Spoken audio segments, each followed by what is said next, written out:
The text came in at 6:12 in the morning, just as the sun was pushing a pale line of gold across my kitchen window. I was holding my first cup of coffee, still groggy, still trying to talk myself into a day full of errands, when my phone buzzed on the counter. I didn't recognize the number at first. The area code matched his new one, but I didn't expect to hear from him. Not anymore. Not after everything.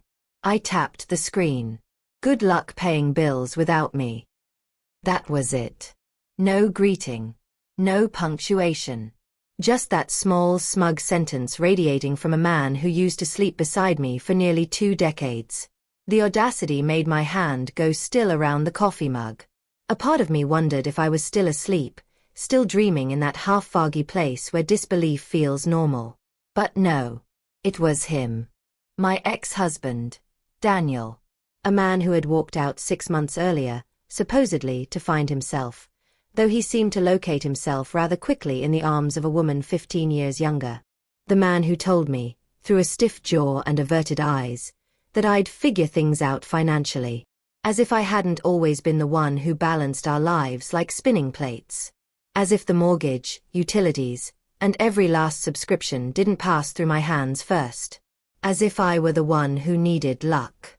I stared at the message a while, letting the unnecessary cruelty of it wash over me. It wasn't even about money. It never was. It was about power. It was always about the small ways he tried to remind me that he thought he had more of it. He didn't know, of course.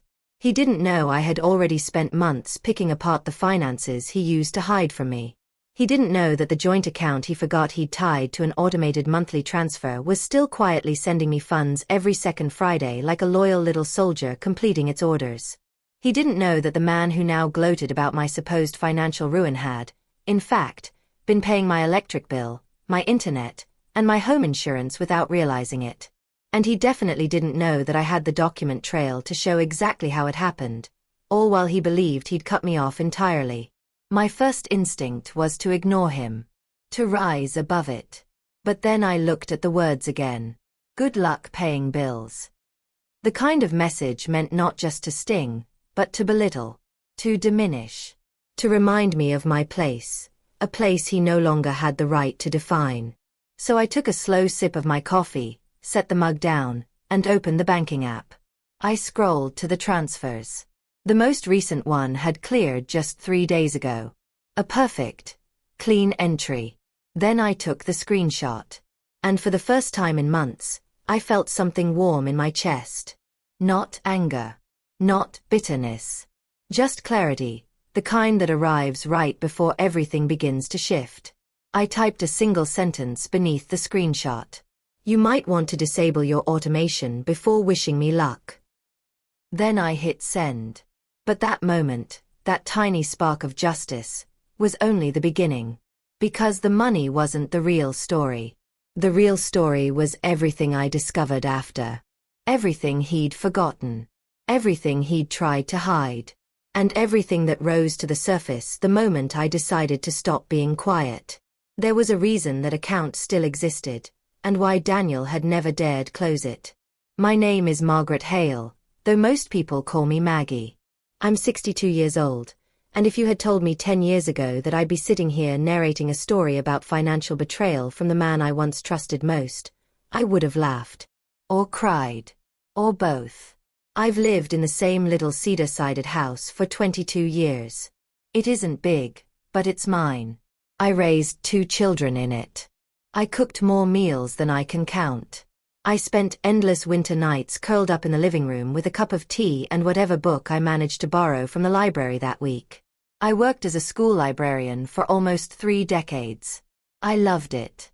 Loved the rhythm of helping anxious students search for books they didn't yet know they needed. Loved the quiet of it. The way the air always held the faint smell of paper and glue. Loved the consistency, too, something my marriage did not always provide. Daniel and I met in our 30s, when we were both old enough to know what we wanted but young enough to romanticize compatibility as something that would grow without maintenance. And for a while, it did.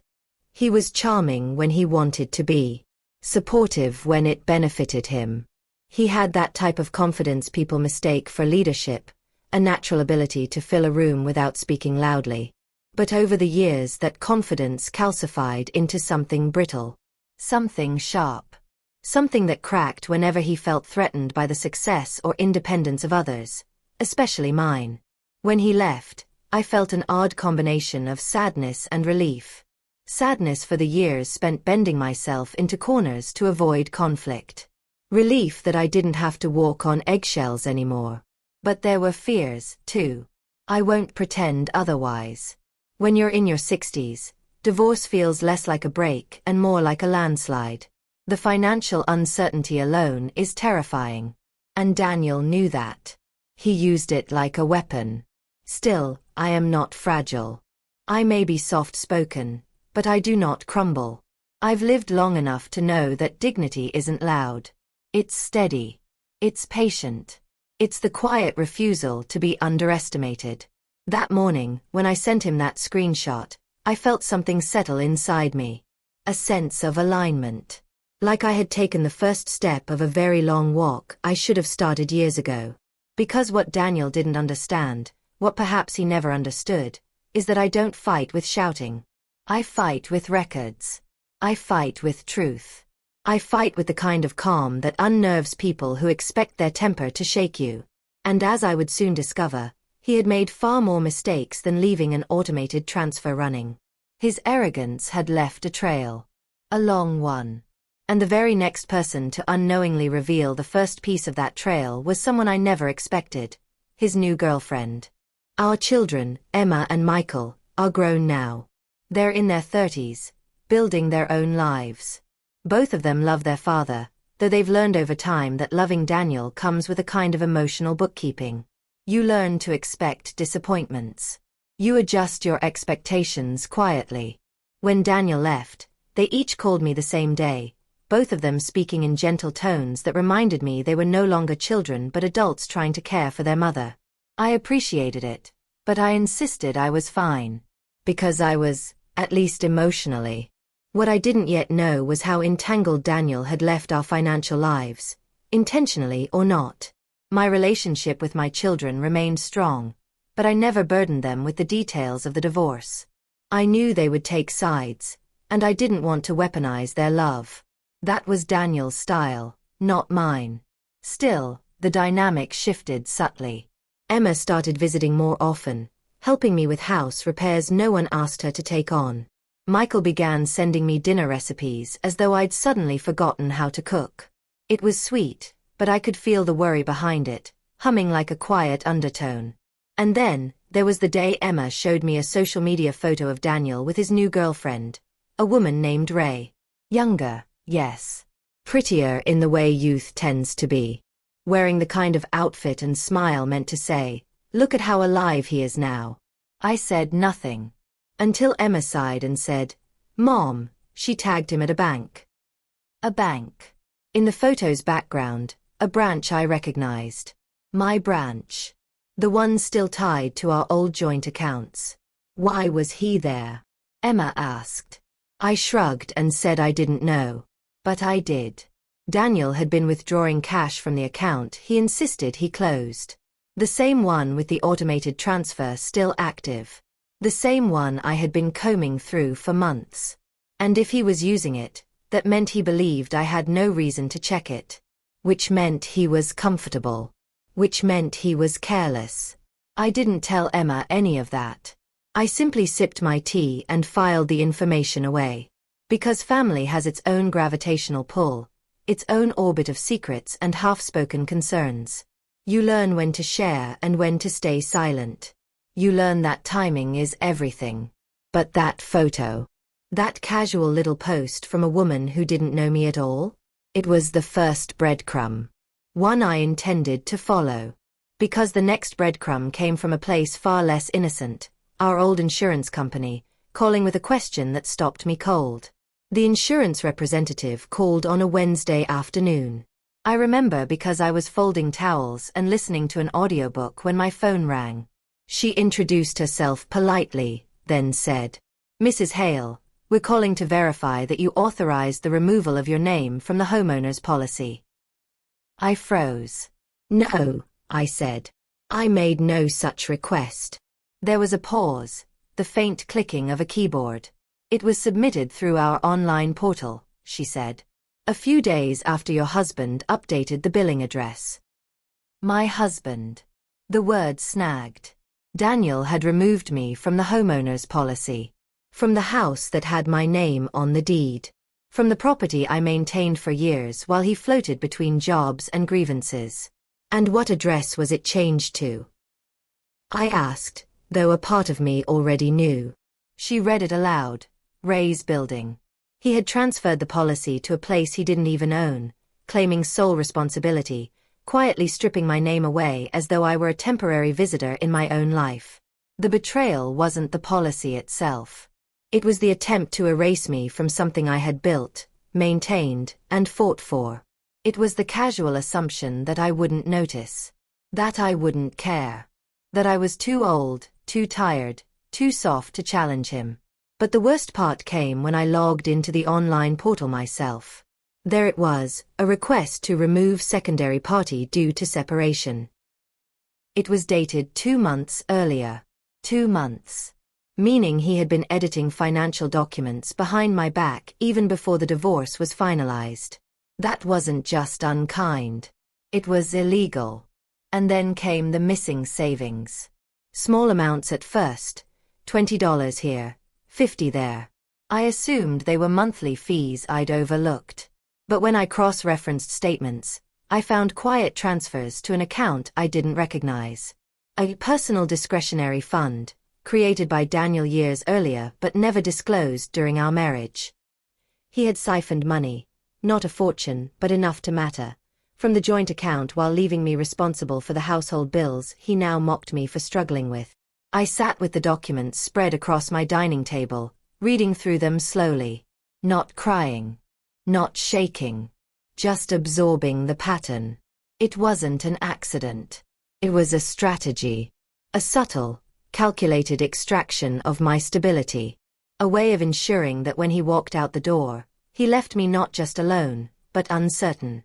That was the moment I felt the betrayal fully. Not when he left. Not when he found someone new.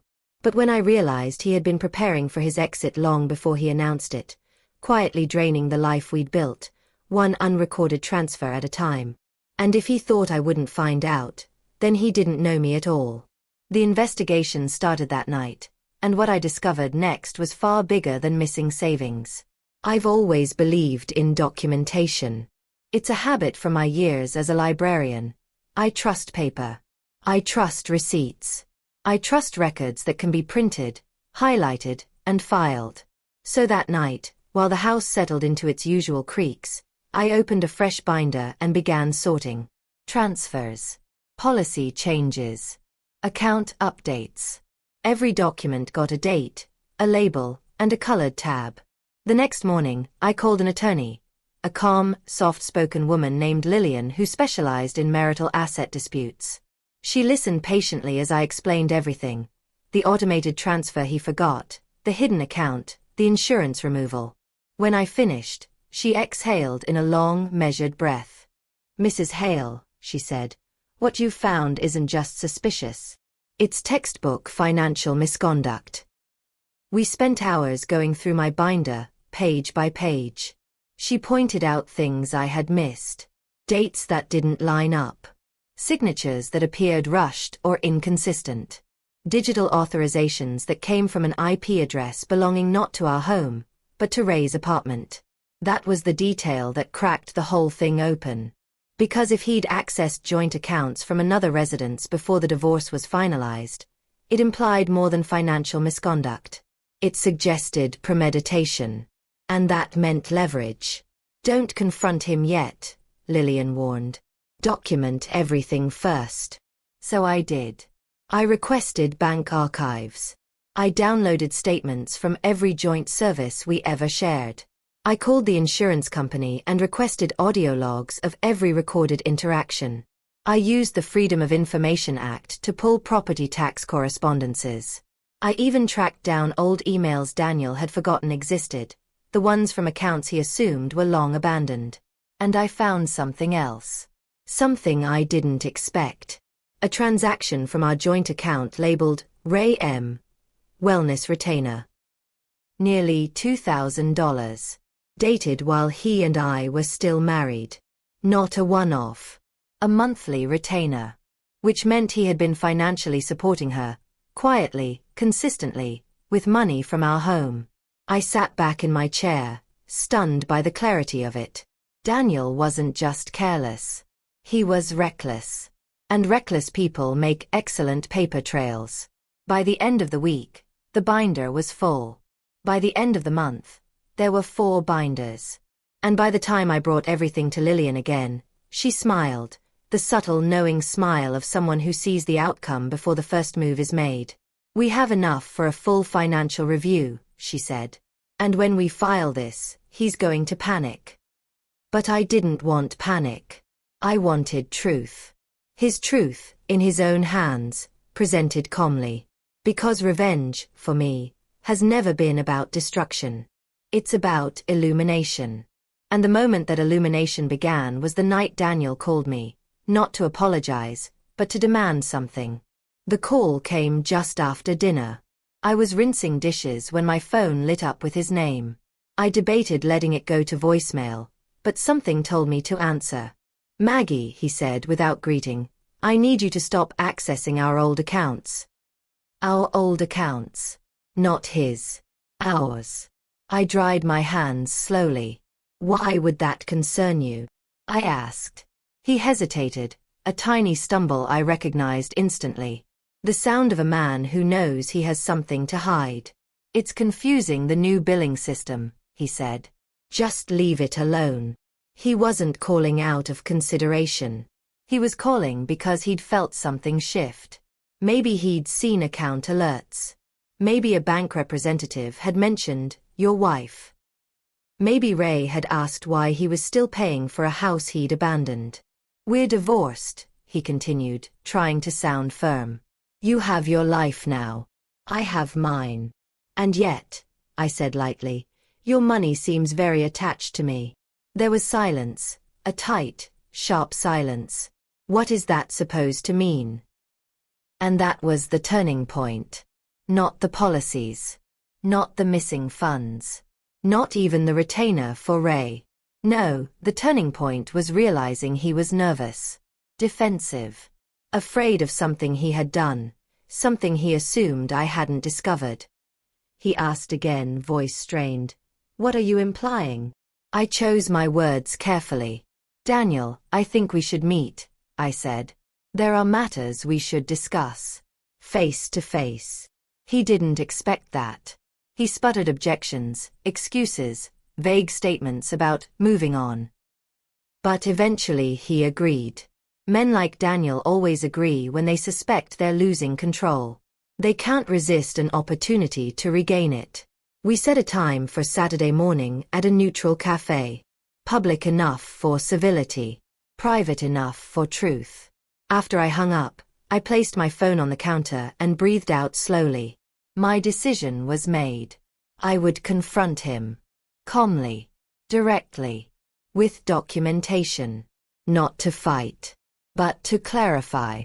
Because revenge, for me, isn't retribution. It's revelation. And invoking it didn't require shouting or threats, only the courage to hold a mirror up to a man who spent years avoiding his own reflection.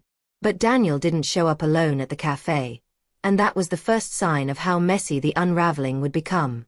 When I walked into the cafe, Daniel was already seated, and Ray sat beside him, arms crossed, expression tight. She looked more annoyed than threatened. Maggie, Daniel said, nodding stiffly. I nodded back. I didn't realize we'd be a group. She wanted to be here, he said. No, Ray corrected. I needed to be here. Her tone had sharp edges. I recognized the insecurity behind it instantly. She thought I was there to reclaim him. To compete. To plead. Poor girl. I opened my binder, just the first one, and placed it on the table. Daniel's eyes narrowed. What is that? Documentation, I said. Of the accounts, transfers, insurance changes, and property records. Ray scoffed. She's trying to scare you. I looked at her gently. I have no interest in scaring anyone. Then I turned to Daniel. I simply want transparency. I began with the insurance policy, the unauthorized removal, the new address. His jaw tightened. Ray looked at him sharply. Daniel, she said quietly, you said that was a clerical error. He didn't respond. Next, I showed the hidden account transactions, the siphoned funds, and finally, the retainer payments labeled with Ray's name. Her face drained of color. You said that money was yours, she whispered. It was, he snapped. It is. It was ours, I corrected softly. And the law will reflect that. He stood abruptly. You're trying to ruin me. No, I said calmly. You already handled that part. I'm simply documenting it. Lillian had prepared a preliminary filing. I slid it across the table. He scanned it, color rising in his neck as he realized the implications. A full financial audit, penalties for non-disclosure during divorce, repayment of siphoned funds, and potential legal action depending on the findings. Ray stood up, shaking her head at him. You said everything was clean. I didn't think she'd. She's your ex-wife. Ray hissed. Why wouldn't she check? Daniel's collapse wasn't loud. It wasn't dramatic. It was quiet, inward. A man realizing the version of himself he'd been selling had finally expired. As they argued beside me, their voices growing sharp, panicked, I simply gathered my binder and stood. I'll let the process unfold, I said softly. I don't need anything else from either of you. And I walked out. 3 weeks later, the audit confirmed everything. Daniel was forced to repay the siphoned funds, cover the legal fees, and restore my share of the marital assets he attempted to hide. The automated transfer he'd forgotten continued until the case closed. Ray left him. Quietly. Completely. His downfall was not theatrical. It was administrative. And oddly fitting. But even after the settlement, there was one final conversation. One that surprised me more than anything that came before. It happened on a rainy Thursday. The kind of rain that makes everything look blurred around the edges. I was bringing groceries into the house when someone knocked on my door. It was Daniel. He looked smaller. Not physically, just diminished. The kind of deflated a person becomes when consequences finally land. I wanted to talk, he said quietly. I hesitated before opening the door wider. Come in. He sat at my kitchen table, looking around as if the house itself had memories he wasn't ready to confront. I never meant for it to get this bad, he said. I didn't respond. I'd learned over the years that silence makes people tell the truth faster than interrogation. I felt replaced, he said. Useless. Like you didn't need me. I raised an eyebrow. So you drained accounts and hid assets because you felt insecure? He rubbed his forehead. I thought if I left first, I'd have control. I didn't want to be the one left behind. Ah, there it was. The truth underneath his actions. Fear disguised as arrogance. I didn't leave you, Daniel, I said quietly. You left yourself. Long before you walked out. He swallowed. I hurt you. Yes, I said. But I healed. He blinked at that. The words seemed to land somewhere he didn't expect. I'm sorry, he whispered. It wasn't a dramatic apology. It wasn't even particularly articulate. But it was honest. And sometimes, honesty from a person who's built their life around avoidance feels like an entire revelation. I forgive you, I said. But forgiveness doesn't erase accountability. He nodded slowly. I know. He stood to leave, then paused. You're stronger than I ever realized. I smiled gently. I always was. You just preferred when I hid it. He didn't argue. When he left, I felt a strange calm unfurl through me. Not triumph. Not vengeance. Closure. The kind that doesn't thunder or spark. The kind that settles in your bones and tells you, quietly, that the worst part is over. In the months that followed, life returned to its natural rhythm. I gardened. I volunteered at the library once a week. I learned new recipes. I rebuilt my savings with the steadiness of someone who finally understood the value of her own resilience. People often think revenge is fire, explosive, dramatic. But real revenge, ethical revenge, is clarity. It is documentation. It is truth. It is refusing to be erased from your own life. It is letting the consequences speak louder than your anger. I didn't destroy Daniel. I simply allowed the truth to find him. And in that process, I found myself. Not the woman who bent to avoid conflict, not the one who believed stability required silence, but the one who understood that dignity is not passive. It is active. It is choosing your voice even when someone hopes you've lost it. So if there's a moral to my story, it's this. Never underestimate the quiet person with a paper trail. Never confuse gentleness with weakness. And never forget that the calmest revenge is simply living in truth while others tangle themselves in lies. I didn't win because I fought harder. I won because I stood still and let the truth reveal what was already broken. And if you're listening to this, if you've been underestimated, dismissed, or quietly pushed aside, remember, your power doesn't come from how loudly you confront someone. It comes from how clearly you see them. And how firmly you choose to see yourself. Now, I'll leave you with a question. One I asked myself the day I sent that screenshot. When someone shows you who they think you are you willing to show them who you actually are? If this story kept you watching, don't forget to like the video, subscribe, and tell me your thoughts in the comments.